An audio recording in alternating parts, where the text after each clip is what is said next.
Magandang araw mga kababayan. Pilit umano na ipapatanggal bilang congressman ni Bongbong Marcos itong si Congressman Miao, Congressman Kiko Barsaga dahil sa kanyang napakaingay at berada sa isyu ng korupsyon. At hindi lang po mga kababayan po natin binabanata ni Sandro Marcos, itong si Bongbong Marcos, kundi pati si Sandro na sinasabi ni Sandro Marcos na ang kanyang inspiration daw ay ang kanyang ama, mentor pa.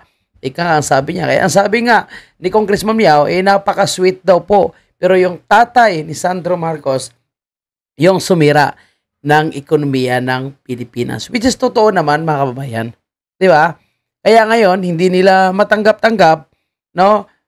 Gumagawa po sila ng paraan para mapatahimik po itong mga kritiko.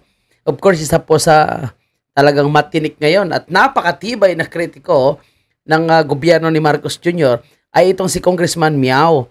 Kaya nakakabilib po, kaya nakakuha ito ng atensyon ng sambayan ng Pilipino. At tingnan nyo ha, may 300,000 followers ang kanyang nakuha sa isang buwan lamang mga kabayan po natin. Ibig sabihin, yung may 3,000 followers na yan, yan po ang naniniwala sa kakayanan at tapang nitong si Congressman Kiko Barsaga.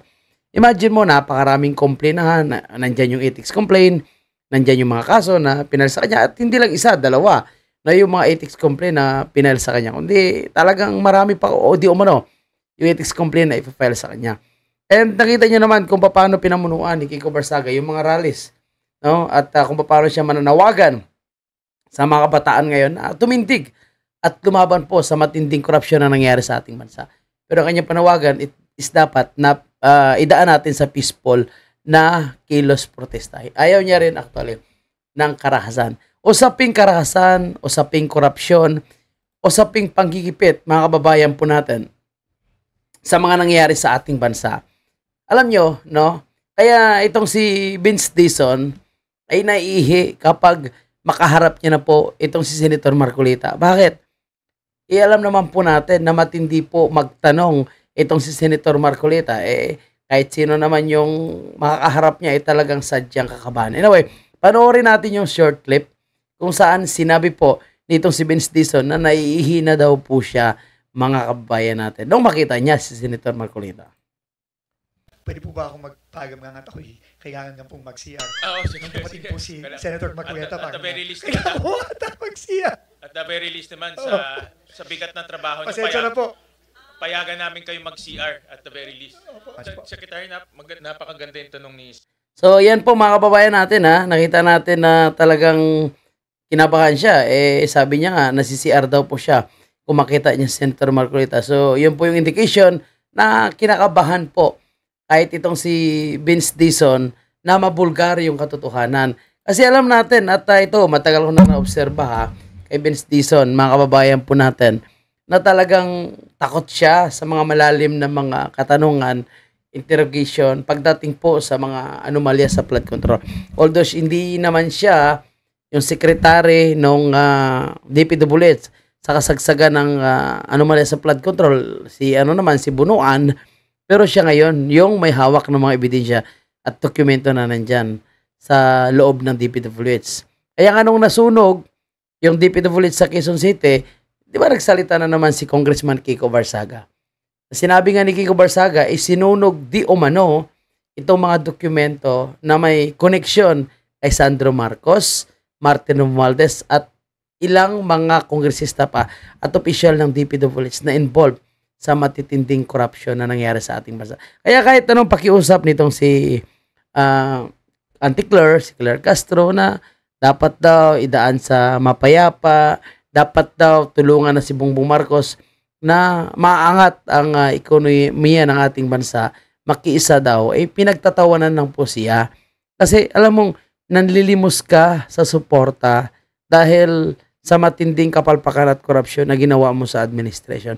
So yung tao hindi rin basta-basta magbibigayan dahil naobserbahan nga, bakit ka namin bibigyan ng tulong or kaawaan kung ikaw mismo ay hindi ka naawa sa taong bayan. At ito lagi yung palusot nila mga bayan natin, no, na due process daw, lagi nating idadaan sa due process.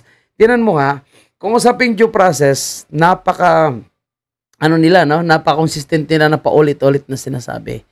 Pero yung mga panggigipit nila, gaya nito kay Chavez, o ginipit nila Chavez, o ngayon si Senator Bongo, BP Sara, hindi lang po yan sila ginigipit sa mga kaso, kundi gumagamit pa sila ng mga trolls. Imagine mo yung mga trolls na nagla-like sa kanila from India, Vietnam, Thailand. Ano naman pakialam yung mga Vietnamese and Thailand na yan sa mga issue sa ating bansa.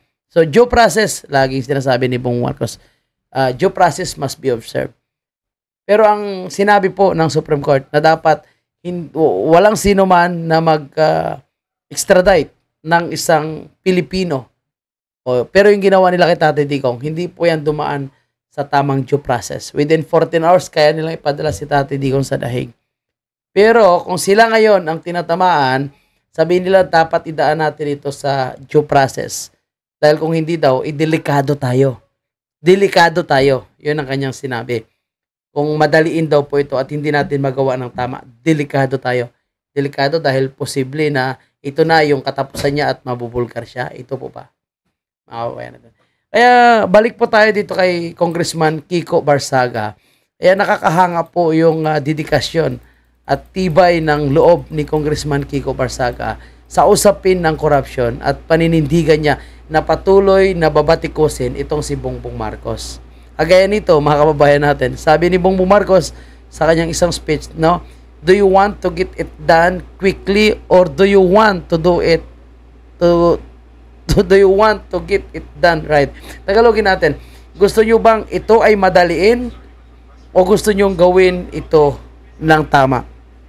Ayan, no, mas mabilis tayo dyan sa Tagalog. Itong sagot ni Congressman Kiko Barsaga, no, nothing will be done in your administration. And which is totoo naman, mga kabayan natin. Walang nangyayaring matino sa gobyerno ni Marcos Jr. And saan ka makakita ng nilindol na binahan, imbis na ibigay mo yung bigas, ibibenta mo ng 20 pesos. Dahil gusto mo emphasize na mayroon kang 20 pesos na bigas at tinupad mo yung sinasabi mong pangako. Pero sa totoo lang, it's another pambubudol yun. Kasi yung 20 pesos na binibenta niya, binili nila yan sa merkado ng 40. Tapos ibininta nila ng 20, yung taong bayan hindi pa bumili ng bigas, abonado na ng 20 pesos.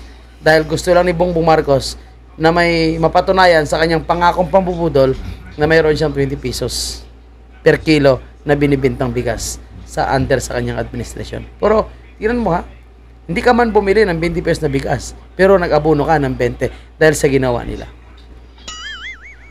Kaya tama lang ako nakakabilib po itong ginagawa ni Congressman Kiko Barsaga. Kaya dapat tuloy-tuloy po itong si Kiko Barsaga, maging consistent siya at dapat hindi siya magpapabusal sa anumang pananakot sa kanya ng nakaupong administration. Saludo po tayo kay Kiko Barsaga and kay Senator Marcolita na naiihi po itong si Vince Dizon kapag makikita siya. Yun na po ang ating panibagong update.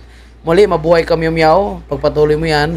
At kami po ng mga ordinaryong Pilipino, mga civilian people of the Philippines, patuloy po na tumitingin sa iyo at nakikinig kung ano man ang iyong gawin at pakiusap. Siguro kung mga rallies, patuloy tayo na makikiisa dito kay Kong Kiko Barsaga.